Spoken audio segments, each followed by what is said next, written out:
All right, everybody, welcome into Sports Talk for You. My name is Aaron Bell. Sorry, my alarm went off. Did not mean for that to happen. We have a very special guest today, well known here in Wichita, from Wichita State. He was part of the 1989 National Championship team. He played in 82 through 84, where he also went on to Charlotte University to coach for 27 years.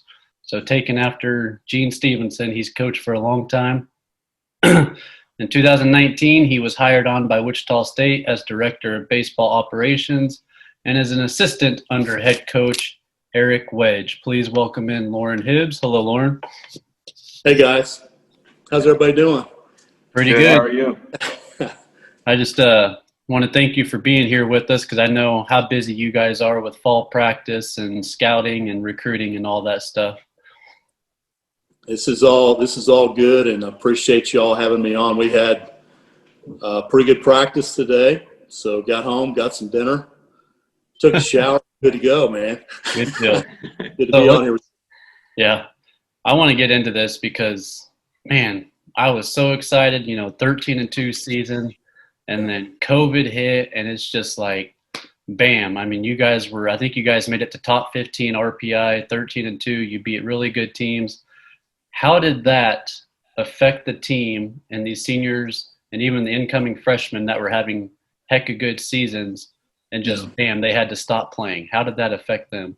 Well, it's hard, because we were just starting to figure it out. And, I don't know that we were maybe as good as what our record was, but we were starting to think we were. And that's, as you all know, that's a huge part of it, just that mentality. And one of the things that we've tried to do with Eric's leadership here now is just to get that mentality back, that Wichita State baseball, toughness, learning, just play 100 miles an hour mentality. And we were starting to get that.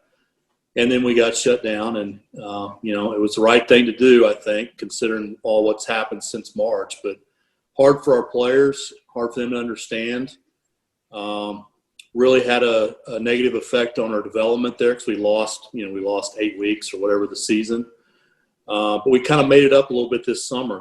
Had a bunch of guys that were able to play in the Sunflower Collegiate League right here locally. Have 20-some guys that played in that league, so we're able to make some of that ground up. So, just try to take each day as it comes and, try to do the best we can with it around all the COVID stuff. Yeah. Now, one player I want to talk about is Cooper Kornblum. I mean, this kid, when he came in, people heard about him, but nobody expected him to hit 354 with the 1.117 on base percentage. I mean, how just for him to come in here and just hit like he did against these, there's actually a lot of good pitchers because, Northwestern State had, I believe, one pitcher who was toply ranked and a prospect and a couple other. How was Cooper's attitude and helping the team out? Was that part of it? Well, he's just a tremendous young person. He was an infielder coming in, shortstop coming in. That really didn't work out as well as we thought it was going to work out when we finished fall practice, so we moved him to the outfield. And he just does a lot of things right in the box. He's got a really flat swing. He's really advanced. His dad was his high school coach, and so he's done a great job, just educating him and teaching him along the way, and just a really quick learner, and did a great job for us in a short amount of time. And really proud of him because he's gotten better just here in the fall workouts. He was able to play this summer in the Southern Collegiate League, Sunflower Collegiate League, and just a guy that keeps getting better every day. Yeah. Now I know that because Eric Wedge was talking about, with all these newcomers, and Eric Wedge was new, scheduling lightly. I know Eric Wedge is not a guy to really schedule lightly, but with all newcomers and mostly newcomers, is scheduling lightly, does that help the players' confidence, or would you guys rather schedule kind of heavy and then try to get these guys ready for, big time AAC action? Well, that's one of the duties that I have with being involved in college baseball for 35 years. I know a lot of coaches, and at the directive of Eric, and him and I talked a lot about the schedule. We're going to try to play as aggressive a schedule as we can, just because that's what we grew up with, both of us, as players at Wichita State back in the day. we want to play the best, and the AAC is a really good league, one of the top 5 leagues in the country.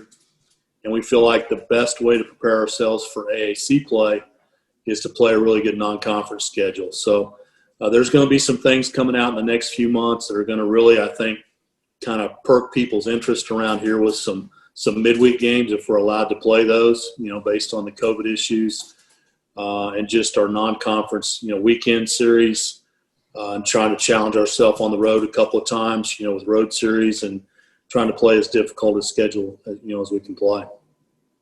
Yeah. Now I got to ask you this because my co-host here, Adam, he's a big Arizona fan. Have you guys thought about or tried getting Arizona on the schedule? Maybe a home and home or just a 3-game series? We will play anybody that will play us at home and home.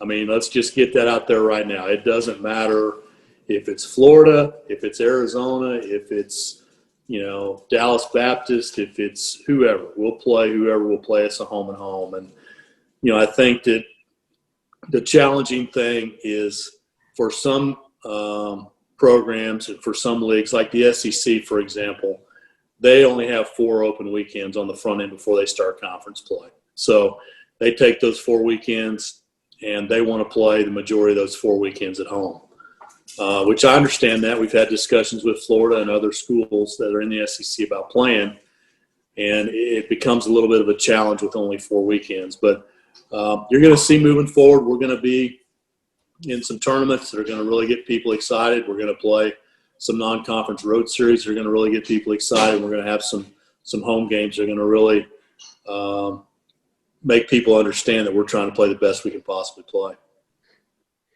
Yeah, I moved to Wichita about, when was it, like 2011? And in 2012, I saw Wichita State playing Arizona State. Yeah. And thankfully you guys beat them, and I was kind of hoping the following year Arizona could actually play you guys or something. But unfortunately, I didn't see it on the schedule, and I was disappointed. Well, But we're trying to, there's a proposal out there to move the season back about a month. And one of the things we run into is, trying to get people to come to Wichita and play in February and March, as you all can imagine. Yeah. I mean, it is cold. It's a little cold. It's a little cold, and they're like, I don't know if we want to come and play, a really good team when it's really cold, and there's not much benefit for some people in their minds. But if there's anything that does happen with the schedule moving back, that would help us tremendously. But we're doing the best we can. Not going to make any excuses. Maybe have to go on the road a few more times. Maybe a few more times than we would like to. But the goal every year is try to get 30 home games and play the best schedule we can possibly play. Yeah. Now let's go back to of course, Gene Stevenson days. 30 years ago when you played. Was easy. Yeah. Right. How was it playing under Gene Stevenson? Because I heard that he was hard on his players, which of course most coaches should be. And I know that him and Eric Wedge had a couple of moments in their time there. But in your opinion, did you make the right decision to play at Wichita State? Greatest decision I've made from a playing standpoint to come to Wichita State. And y'all have heard the stories. I mean, we didn't even have a stadium. We had nothing, basically. Gene's said that over and over again. But it was the right place for me. I needed to develop, and I got the proper coaching and the proper education both on and off the field. So that decision led to me getting a chance to play pro ball. It led to me coming back to Wichita State and us winning a national championship. It led to me getting a head coaching job when I was a little over 30 years old to, you mentioned earlier, 27 years at Charlotte. And that was really proud of that because that just doesn't happen very much, nowadays. People just don't stay at one place for that long. And then, we're able to transition back here and help Eric, help Eric and help Wichita State, try to get this program back to competing at a really high level. That's kind of the goal. So great experience. Gene let us play. He gave us instruction. He gave us direction.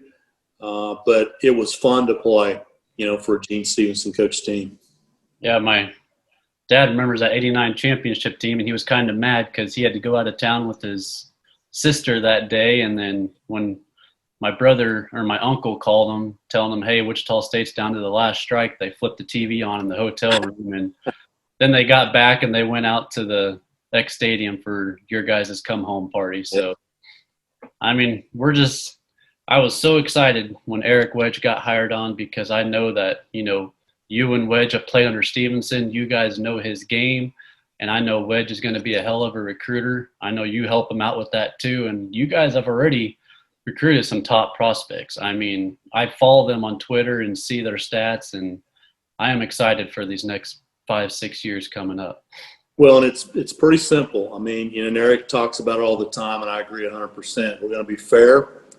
We're going to be firm, and we're going to be consistent. And he did that for 30-plus years in pro ball. It's kind of ironic and kind of funny, but I took the same approach, once I went to Charlotte and spent close to 30 years there. So, we got a good blend, with Eric and I, and then with Mike Pelfrey. Mike was an All-American pitcher here, and he does a great job with our pitching staff, and he's a quick learner. And then Mike Sirianni, I don't think Mike gets nearly enough credit. He's our recruiting coordinator. There was over 100 people applied for that last assistant's job that Eric had available, that we had available. And, we kind of tried to help him, through the process. It was Eric's decision, at the end. But Mike Sirianni's done a great job with the recruiting, organizing it. And I just kind of help all of them. I kind of coach the coaches, and it's been fun, man. I mean, it's been great to come back to the community. I'm from Wellington, and great to come back in this area and again, try to get Wichita State baseball back to a national respected program.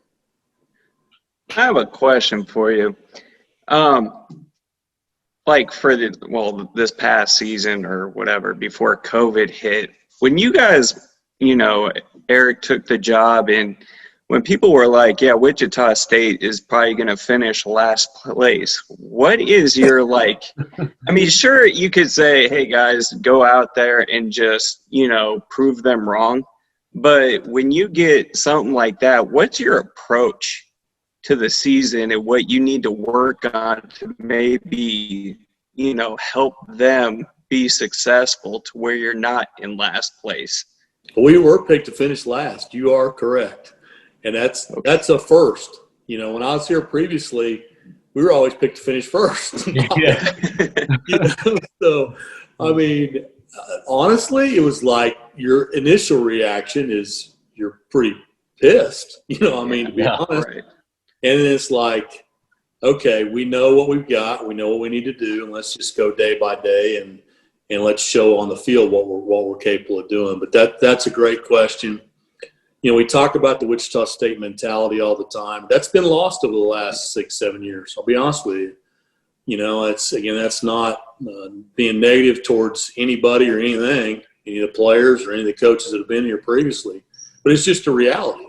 And, this program was built on toughness, and this program was built on a bunch of guys that are willing to show up and learn every day and compete to their absolute maximum. And we're getting that back. It's going to take a little bit of time. We're getting that back. Yep. Now, I do have one more question. As a head coach for 27 years, because I've always wanted to ask head coach this, college, high school, anything.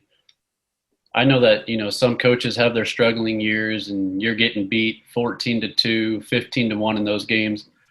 I mean, I know it's frustrating, but what do you tell your players when you're down 14-2 or 10-1? What do you tell them just to keep them motivated for the next game, and you're not just saying, oh, hey, we suck again, blah, blah, blah? I mean, what do you have to do to get those guys motivated for the next game? Well, I mean, you try not to put yourself in that position, but it's inevitable. We lost our first game here, this past season, 11-0. And everybody just kind of looking around like, oh, no, what are the coaches going to do? You can just see it with the players, And, the kids got on the bus, and we talked as a staff, and Eric's awesome at this because he's been doing it forever. He's a tremendous leader. But, there's never going to be panic. We never panic at Wichita State. We never have. We never will. and he was good with our players, and I did a lot the same in Charlotte. Now there's times when by design, you lose your cool a little bit just to see if guys, maybe are going to compete the next day. But for the most part, you try to stay even keel, try to, give them things that they need to work on to get better, try to challenge them to where they're going to compete the next day, and, move forward and just try to use it as a teaching moment and try to stay as even keel as possible. And then when you're playing against a really quality opponent and you got to dig down a little bit, you dig down, you figure out a way to win games, which, again, is what we did, this year already. We kind of figured out a way to win some close games. And again, there's never going to be a sense of panic at all. There's going to always be a sense of urgency, but never panic. And, Eric's got a lot of experience with that. I've got a lot of experience with that. And we kind of blend it all together, and it works. So it's a good question. Are you guys going to have the Fall World Series this year, or what's the deal with that? We're planning on it. They're not going to allow us to play any outside competition. It doesn't look like, last year we played Nebraska. Yeah. Shoot, we had over 3,000 people show up for a fall scrimmage. Pretty awesome, by the way. Yeah. We're not going to be allowed to play any outside competition, but that's fine. I mean, we need to scrimmage. We got, some new guys we got to get a look at, and we got some older guys that need to have a chance to get out there and get better every day. So the plan is to play a Fall World Series. The COVID deal it's been a challenge. It's pretty much week by week, day by day, and we have a testing program that we're going through, and it's all good. Our department's done a good job of lining everything up medically for our players, so they're well taken care of, and we just got to follow the guidelines. It's kind of hard to wear a mask all the time, but we do it because it's something that's going to help our players, and hopefully we don't have another shutdown. Yeah. Hopefully by springtime we'll be good to go and fans can come watch, because I know I'll be there. So, yeah. Adam, you got any last questions? Yeah, it's kind of a random one, but what made you choose the Charlotte job? How much time do y'all have? Well, again, just the only way I know to answer questions is just being honest. And the last 5 years I was at Wichita State, we made 4 trips to the College World Series, won a national championship, and really should have won it in 91. I still don't know how we did not win it in 91, but we didn't. LSU, we'll never forget that. Yeah, just, I think that was LSU's first national championship under Skip Bertman. And then started getting, some people that were reaching out, just asked me if I'd have interest. And, Brent Kimnitz was here, and I'm still to this day great friends with Brent. And he was a recruiting coordinator and did a great job for all those years. And Brent really didn't have any desire to leave and be a head coach, which was fine. And, I just felt like in order for me to grow as a coach, in order to move up, I needed to look at it. And a Charlotte job came open. I applied late. Flew out there to interview, and it went really well. And when they offered me the job, I asked 2 people what they thought. And I asked my dad, number one, and he said, I think it's a great opportunity. I think you really need to think about doing it. And I asked Gene.